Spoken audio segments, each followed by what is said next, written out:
तुकडेबंदी कायदा रद्द करण्याची घोषणा महसूल मंत्री चंद्रशेखर बावनकुळेंचा मोठा निर्णय, राज्यातील लाखो शेतकऱ्यांना दिलासा। मुख्यमंत्र्यांची शिक्षक शिष्टमंडळासोबत बैठक संपन्न, शिक्षकांच्या मागण्यांबाबत अधिवेशन संपण्यापूर्वी निर्णय घेणार, मुख्यमंत्र्यांचं शिक्षक शिष्टमंडळाला आश्वासन। आमदार निवासातील कॅन्टीनमध्ये संजय गायकवाडांचा राडा, निकृष्ट जेवण दिल्यानं कॅन्टीन चालकाला फटकावलं।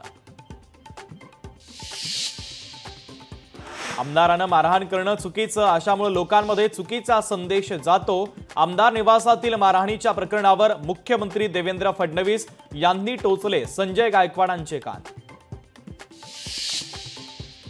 आमदार संजय गायकवाडांचा डाळीसाठी दणका, मात्र गायकवाडांच्या मतदारसंघात घाणीचं साम्राज्य, मतदारसंघातील सामान्य रुग्णालयात घाणीचं साम्राज्य।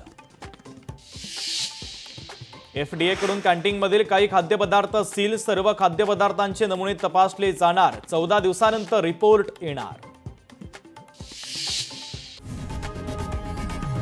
लोकशाही मराठी ऐका, पहा, जागरूक रहा।